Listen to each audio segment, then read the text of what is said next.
परम प्रेम ऐसे श्री ठाकुर परम आराध्या जननी श्री श्री वर्मा परम पूज्य पाद श्री श्री वर्मा परम पूजनीय वर्तमान आचार्य श्री श्री राधा के श्री चरणों में मेरा कोटि कोटि प्रणाम। यहाँ उपस्थित अदारियों दादा राजन दादा और सभी गुरु भक्तों माताओं बहनों बच्चों को मेरा हार्दिक जय गुरु। आज का सत्संग घोषगार की तरफ से हो रहा है। आज शिवरात्रि भी है। ठाकुर जी से हम आप सबकी मंगल की कामना करते हैं। देखिए ठाकुर जी का अभी आप लोग जो है बात कर रहे हैं और हमारे जाजक दादा अर्जुन जी जो बात किए तो आप लोग मैगजीन में पढ़िएगा, जो सातवती में है। आचार्य जो बोल रहे हैं कि हम जब यहाँ से बोले अपनी जैसे बोलने के लिए ठाकुर जी के बारे में चर्चा करने की बात होती है। ठाकुर जी की चर्चा में क्या बोलना है, ज्यादातर हमको हमारे जीवन में जो घटना घट रही है उसको हमको शेयर करने की बात आचार्य बोल रहे हैं। अभी ठाकुर जी के बारे में सब लोग जानते ही हैं। तो ठाकुर जी को लेकर के हमारे जीवन में रोज कुछ न कुछ घटनाएं घटती हैं। ऐसा नहीं है, जब आप एक डायरी बनाइए लिखिए बहुत सा चीज आ जाएगा। रोज छोटा छोटा करते करते वो बड़ा हो जाएगा। तो आपके जीवन में क्या घटना घटी, आपको उसमें क्या नुकसान हुआ, क्या फायदा हुआ, कैसे उसमें आपको ठाकुर जी की उपलब्धि हो रही है कि नहीं ये ठाकुर जी की वजह से हुआ, तो ये बात हमको शेयर करने के लिए आचार्य ने उसमें विवरण दिया है। मैं अपनी बात शेयर करता हूं। मैं रहने वाला हूं गाजीपुर का, वैसे उत्तर प्रदेश में गाजीपुर एक जगह है, लेकिन सन 1984 में हम लोग बनारस आए। बनारस में हमारे बाबा ने जमीन खरीदी थी, वहां पे मकान वगैरह बन गया। तब से मैं बनारस में रह रहा था। वहां पे मैंने तो हमारी टॉफी की फैक्ट्री लगी, वहां पे कारखाना, ये ऑटोमेटिक प्लांट जहां टॉफियां बनती थी। 10-12 क्विंटल रोज टॉफी बनती थी, चीनी पूरा।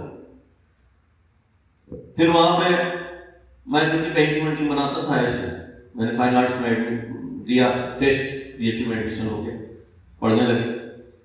फिर उसके बाद 4-5 साल पढ़ने के बाद वहां पे मास्टर ऑफ फाइन आर्ट्स में भी मेरा हो गया।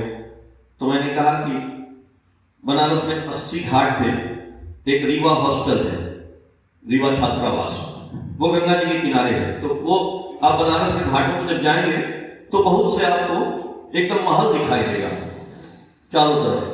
और महल है क्योंकि राजाओं ने उसको बनवाया था। कोई रीवा के नरेश ने बनवाया है, उनके नाम से दरभंगा के नरेश ने बनवाया, दरभंगा घाट है। ऐसे ऐसे का पूरा किसी ने बहुत सुंदर लगता है वहां का, लगता है कि चारों तरफ महल खड़े हैं, सही में महल है। तो रीवा कोठी छात्रावास था, वो हमको बड़ा बढ़िया लगता था कि गंगा जी नीचे बहती थी और इधर से एकदम महल है दिखाई देगा। उसके अंदर जो है स्टूडेंट रहते थे, फाइन आर्ट्स म्यूजिक। तो हम कहे भाई घर तो है, लेकिन हमारे डीन साहब थे, डीन साहब के अंडर में मैं उनके अंडर में चला गया और बोला कि सर इसी में हमको एक हॉस्टल दिला दीजिए सर, यहीं रूम रहेगा सर, अच्छा लगता है। बोले हाँ ठीक है मिल जाएगा। अब वहां मैं रहने लगा। नीचे गंगा जी बहती थी, गंगा जी में तैरना जानता था, खूब तैरते थे वहीं। और अंदर से सीढ़ी थी, देखिए उस महल में अंदर से ही सीढ़ी है, नीचे उतर जाएंगे अंदर चले आएंगे। तो हम लोग रोज की आदत हो गई सवेरे जाना और वहां नहाना। और उसी हॉस्टल में शंकर जी का मंदिर था, तो सब लोग जल वल डालते थे। तो हम कहे कि चलो यार बढ़िया है, चलो हम भी एक लोटा ले जाते थे अपना, ला के शंकर जी पे जल चढ़ा देते थे। फिर 80 की जो मार्केट है थोड़ी दूर पे बाजार है, वहां पे दुकान है। तो वहां पे चाय की दुकान है पप्पू जी की, वो बहुत मशहूर दुकान है। वहां पे प्रधानमंत्री भी उनकी चाय पिए थे अभी। उसी दुकान पर उनकी बैठकी लगती थी। एक से एक वहां पे म्यूजिशियन, पत्रकार, नेता, परेता, ये जो समीर जो म्यूजिक लिखते हैं ये पिक्चर में, ये भी वहीं बैठे थे। बहुत से बड़े बड़े लोग वहां बैठे और बहुत महान बने, बहुत से लोग आईएएस बने, पीसीएस बने, नेता बने, परेता, आज भी लोग बनते हैं। वहां पे एक से एक संगीतज्ञ आते हैं, तबला वादक है, ये झुनझुनी महाराज है, ये है वो है, सबसे मतलब आपकी मुलाकात होगी उसी दुकान में। संजोग से वहीं जो है हम भी बैठे थे। एक से विद्वान है, ज्योतिषी भी बैठते थे, आपके हाथ देके बता देगा सबसे मतलब आप भी आज भी आप जाएंगे तो देखेंगे वहीं बैठते थे। और शंकर जी को जल चढ़ाना आना। हाँ, उस दुकान की एक और खासियत थी, सवेरे और शाम वहां पे भांग बिकता था, भंगेड़े भी आते थे और वो दुकान वाला भांग बेचता था। चाय उसकी, वो चाय जो है गिलास में जैसे बनाना नहीं था, चीनी उनी डाल करके और उसमें चाय छानना, वैसे तो बहुत फेमस दुकान है कभी, वहीं पे लोग बैठते थे। लेकिन एक वहां पे एक से अच्छी बातें भी होती थी, बुरी बातें भी होती थी, एक दूसरे को सब इतना गाली भी देते थे, अब फिर बैठ के चाय भी पीते थे। गजब का माहौल था वहां पे। ठीक है, शंकर भांग भी बिक रहा है, बंगेड़ी आ रहे हैं, एक से वो जो हरिश्चंद्र घाट में मुर्गा फूटता था डोम, वो भी आता था, और ऐसे नंगे आता था, लुंगी उंगी पहने हुए, और इतना मोटा सोना का चेन यहाँ गले में लटकाए आग वहां बैठता था। लोग 1-2 रुपया भांग खाते थे, इतना सब भांग खरीद के सबको पुड़िया में इतना भांग लेकर के पूरा खा लिया, पूरा खा के चाय पी के। अब भांग के बाद लोग मलाई खाते।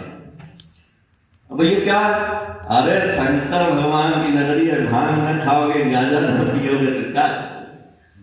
एक हमारे सीनियर थे अखिलेश राय, अभी भी मिलेंगे आपको, इतना बढ़िया मूर्तिकार, आग का मूर्ति ऐसे पत्थर में काट के बना दे, बाल बढ़ाए हुए, 8-10 अंग्रेज उनके आगे पीछे घूमते हुए सब नजर आए, अभी भी हैं। उन्होंने बीएचयू में म्यूजिक फैकल्टी के सामने बनाया भैया 25-30 फीट की मूर्ति पत्थर की काट के। एक दिन हमसे बोले कि हम बोले भैया इतना बड़ी मूर्ति आप बना दिए कैसे? बोले कि तुम लोगों से कुछ नहीं होगा। उनके कहा है? बोले देखो हम ना लोग भांग और गांजा पीते हैं ना, हम धतूरा खाते हैं, और धतूरा खाओगे ना, शंकर जी को चढ़ाते तो हैं लोग, खाते नहीं है। अरे शंकर जी को चढ़ाए तो खाओ, कह रहे धतूरा खाते खाओगे तो मर जाओगे वहीं, इतना नशा करता है, खोपड़ी उड़ जाएगी। तो बोले धतूरा खा के ऐसे बैठ के छेनी हथौड़ी लेके 24 घंटा काटे हैं, बदला जाओ। ऐसे ऐसे कलाकार एक से लोग मिलेंगे आपको। अब भगवान की कृपा हुई, पता नहीं क्या हुआ भाई, हम तो वहीं बैठते थे, भगवान जी को जल चढ़ाना शंकर जी को। तो देखिए काशी विश्वनाथ की महिमा मंडन देखिए, भगवान की कृपा से मेरी शादी हो गई देवघर में। बहुत से शादी वाले लोग आते रहे, यहाँ शादी वहां से, लेकिन नहीं, ये चमत्कारी हुआ। उतनी दूर से शादी हुआ जहां अभी दादा चर्चा किया बैद्यनाथ धाम, वहां पर मेरी शादी हो गई। शादी हो गई तो भगवान की कृपा क्या होती है भाई? शंकर भगवान प्रसन्न हुए मेरे ऊपर, तो शंकर भगवान प्रसन्न हुए तो हमको गुरु से मिलाना था ना।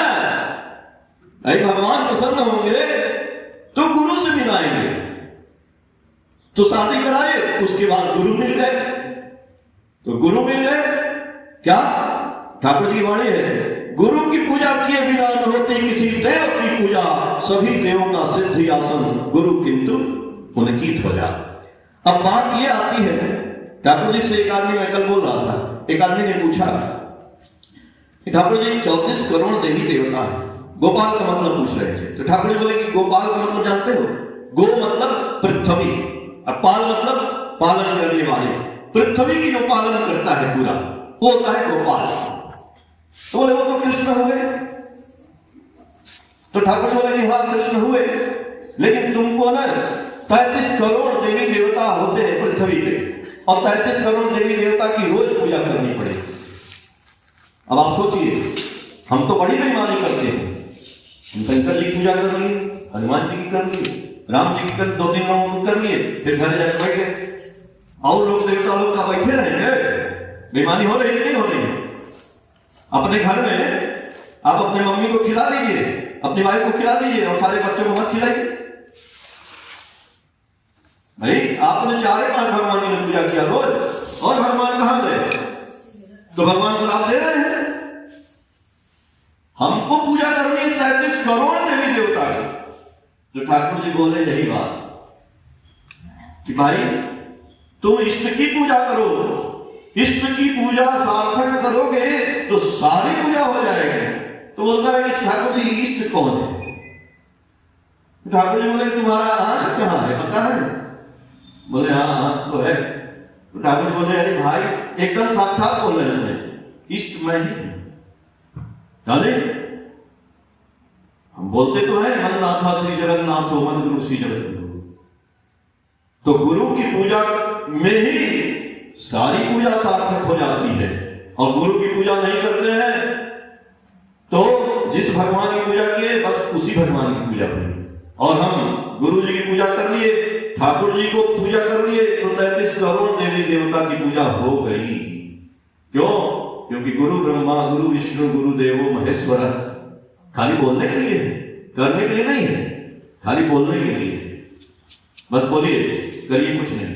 तो इसलिए आप किसी भगवान की पूजा मत करिए, लेकिन ठाकुर जी का जो नियम है, रोज आप यजन याजन इष्टवृत्ति कर रहे हैं, तो 33 करोड़ देवी देवता की पूजा हो रही है। और 33 करोड़ देवी देवता की पूजा का मतलब क्या? ठाकुर जी बोलेंगे इस जीव जगत में जितना भी चराचर में प्राणी है, चाहे वो अचर है, चर है, चल है, जो भी है, सब वही देवता का स्वरूप है और उसकी सेवा करना ही नहीं, सेवा करनी है। तो कितना आसान है। इस आसान पूजा को छोड़ के हम लोग दर दर भटक रहे हैं। और कई चीज है, आप जानते होंगे, बहुत लंबा नहीं बोलना है, फिर भी लंबा हो गया। और कि ठाकुर जी को लोग पकड़े और उनको साक्षात बैद्यनाथ धाम में ठाकुर जी के दर्शन हुए, सुशीला माँ को, और उन्होंने जो है शिवरात्रि के दिन ठाकुर जी को ही जल समर्पित करके अपना व्रत भी तोड़ा। बहुत सी कहानियां हैं, आप पढ़िएगा। आज के लिए इतना ही, धन्यवाद, जय गुरु।